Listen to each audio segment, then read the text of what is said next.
Microorganisms are a part of human existence, not just because they affect the human factor, but also the abiotic factor. And in today's episode of Healthy You, we have a very special guest in our midst today, the person of Dr. Omori. You're very welcome, sir. Thank you. All right, very welcome, sir. Thank you very much, sir. Now, in case you were wondering, Dr. Omori is a health microbiologist and toxicologist in the Benson Idahosa University. And, sir, it is a great privilege to have you in our midst today, sir. Thank you for the invitation. All right, thank you very much, sir. All right, so, sir, in today's episode, we're going to be looking at microbes and their environmental hazards, their origin, impact, and panacea to public health. So, which brings me to my very first question. What is environmental hazard, and how do microbes affect it? Okay, thank you very much once again for the invitation. On a very general scale, it's good to know what environmental hazards are. Yes, sir. And I would say environmental hazard generally would refer to a substance, event, that has the potential to threaten the surrounding natural environment. Okay. And usually, they're also of threat to public health. So, and there are different ways or different categories of environmental hazards. They could be physical, they could be chemical, they could be cultural, and also biological, which is where microorganisms come in. And like you said, there's a terminology they use in microbiology, which is the fact that microorganisms are ubiquitous, meaning they are everywhere. For example, now that I'm talking, I'm releasing billions of microorganisms into the environment. True. Okay, and even in our houses. But the only challenge is that most persons don't give serious attention to them. But maybe as we progress, we would know where these microorganisms in our environment, in our houses, where they can really be of threat to our public health. All right, sir. Thank you very much. There you have it, what biohazards are.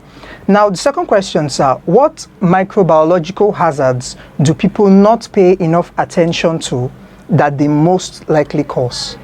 Okay, I think for the purpose of this program, I would just first limit it to the basic microorganisms that cause food poisoning. All right, sir. For example, when people hear of food poisoning, the first thing that comes to their mind is probably somebody have added some substances to their food. So that's why, for example, there was this news at the time of a man who was hospitalized for food poisoning, and the moment he heard he was poisoned, because he had a gun, he left the hospital and went to kill his suspect. You know, as that's laughable anyway. But then most persons do not understand that food poisoning does not necessarily mean substances, toxic or chemical substances have been added to your food. Microorganisms can cause food poisoning. Yeah. And in our houses, for example, many of our behaviors at home, during food preparation, during food storage, during food processing, can encourage the proliferation of these microorganisms in our food. Okay. And of course, when we say proliferation, we mean increase in the number of growths, because of course, unlike humans, these microorganisms replicate very fast. True. Within a very short time, you can have several microorganisms, billions of microorganisms. So because of that, in your food at home, the infectious dose can increase within a very short time.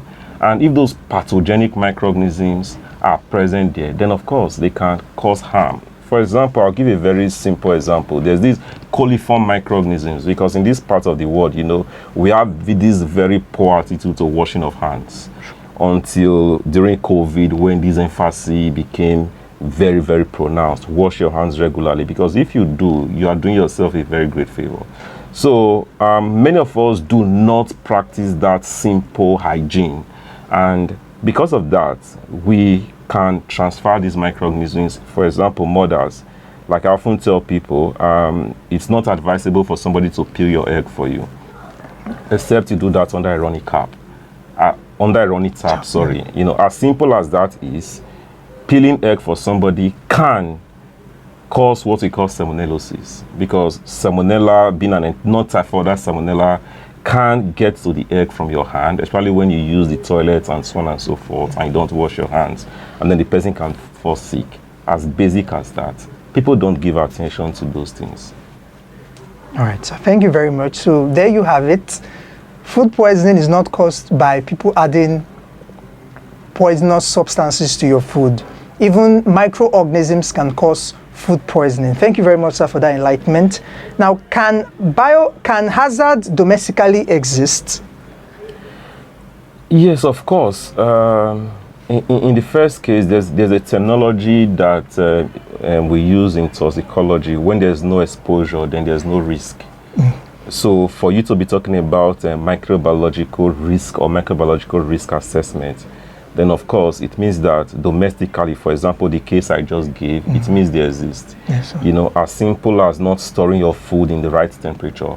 You know, for example, we may want to look at things like vegetable, things like salad, and many persons are not also aware that you need to maintain the cold chain with your salad. So when you prepare your salad, you need to keep it at refrigeration temperature, which is 4 degrees, all through the serving period. So it is wrong to leave your salad in the morning and then you are coming back in the evening to take the same salad.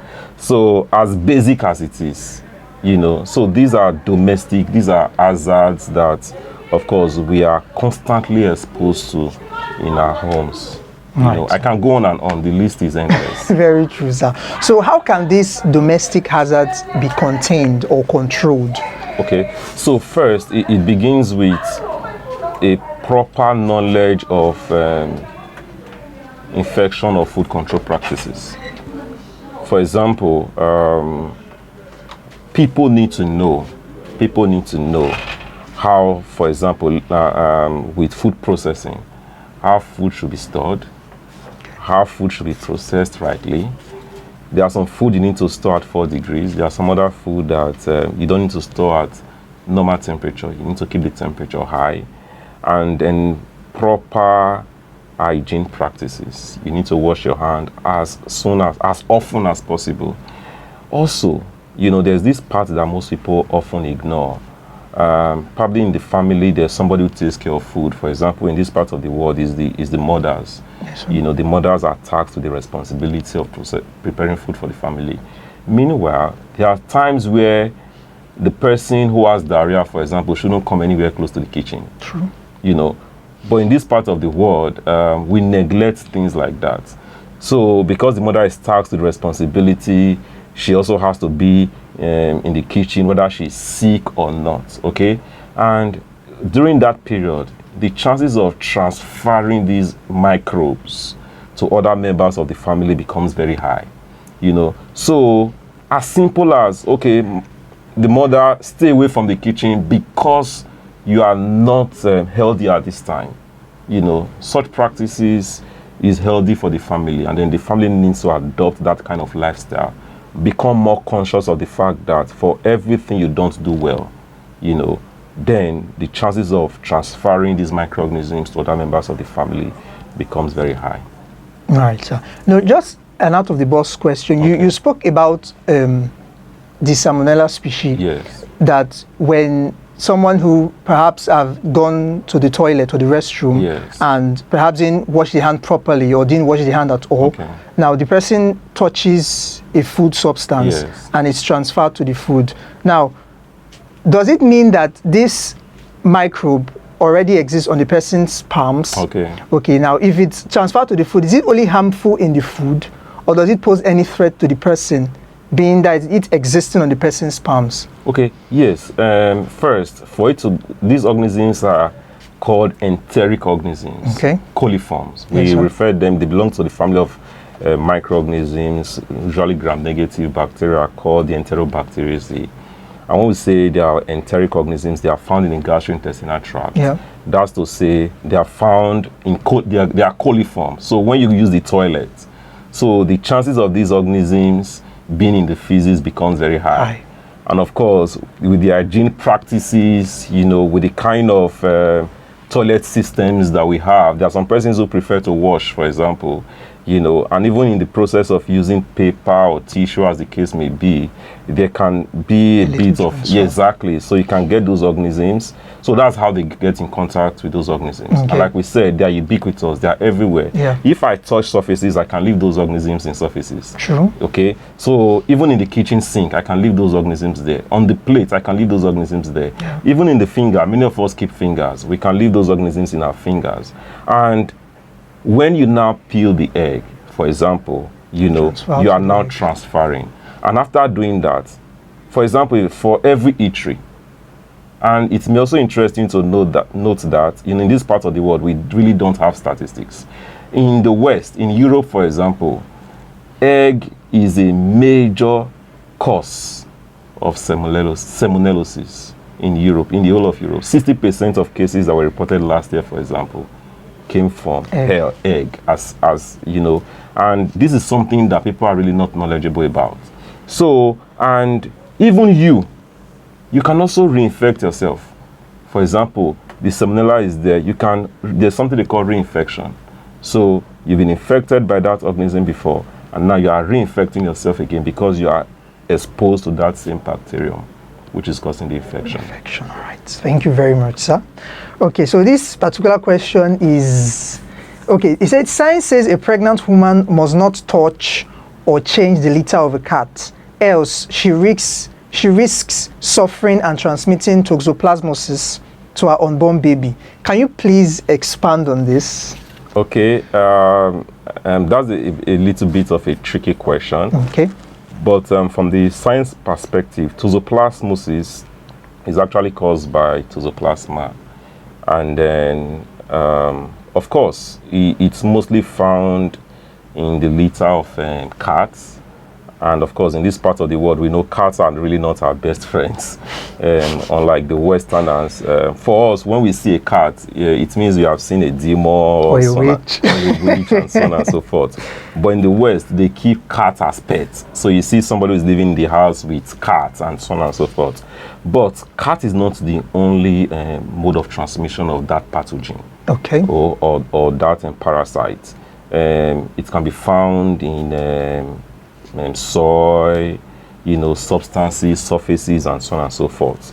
But the general information from that question is that we need to generally avoid not just the litters now, but the litter is one of the major sources of transmission of that pathogen. Okay. And when you are not exposed to that pathogen, you can't have the toxoplasmosis. Okay. So you need to avoid all the sources of getting that organism as much as you can. And interestingly, it's also possible for you to transfer the organism, like I've been talking about, to even babies and so on and so forth. Okay. And in very rare occasions, to your unborn child. All right, sir. Yes. All right, sir. Thank you very much, sir. So we've heard that it's best you avoid the source so you don't get infected. All right, sir. So in the case of ailments like cancer and asthma, now, which of these two factors play should I call it a major role? Is it genetics or environmental factors? I would say both. Okay. Okay. In the case of cancer, the causes of cancer, they are multifaceted. Okay. A whole lot of factors, starting from genetics to environmental, to the food we eat, to the chemicals we are exposed to the things we wear, even to the cream we use. Okay, so they are all factors. Yes, sir. So, and then for asthma, of course, asthma is more of an environmental and immunological response. Okay, but there are also situations of genetics. However, it's also important to also mention that genetically, you may have the tendency or chances of being asthmatic, and it's also possible for you to go on with your life without having asthma.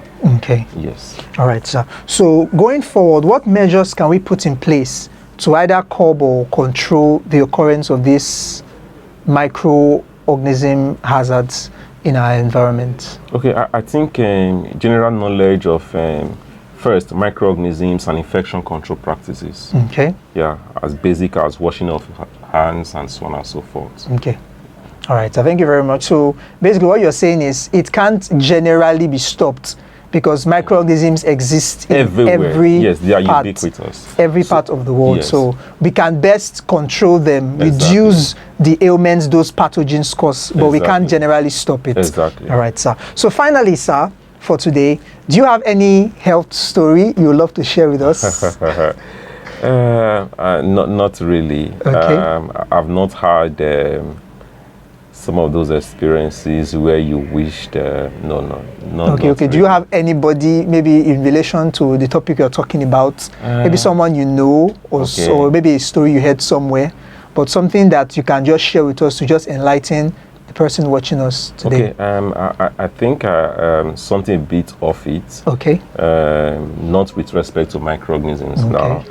A recent experience I had about 2 years ago, and that's an issue related to hypertension. Okay. Okay, and of course, I think it's getting endemic. When we say endemic, becoming very, very common. And then, of course, many persons usually play down it. My mother was hypertensive at the time. Okay. And then, of course, and many of us are also not knowledgeable to the extent that once you become hypertensive, then you need to take your drugs on a regular basis.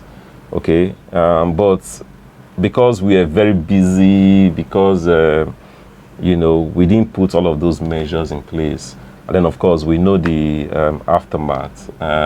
Persistent hypertension can actually lead to stroke, and of course most cases of stroke, they are irreversible. So that becomes a very, very health challenge. So if in any case, I would advise anybody, once you're hypertensive, the ideal thing to do is, of course, you need to take your medications regularly, and then just make sure you try to control it as much as you can. And then you can live with it for the rest of your life if you manage it properly. All right, sir. Thank you very much, sir. You're welcome. So with me in the studio has been Dr. Yehoetin Matthew Omori, a microbiologist and toxicologist. Thank you very much, sir, for your time. My pleasure. Now, you've heard that microorganisms are everywhere, and some of them can be very harmful to you and can even lead to death. So do your possible best to wash your hands and practice all the health instructions that you have been given. I'm Prince Joshua, and this has been Healthy You, brought to you by RRL Food Farm and Consult. Thank you very much. Thank you, sir. All right, thank you, sir. And thank you for listening. All right, sir. Thank you, sir.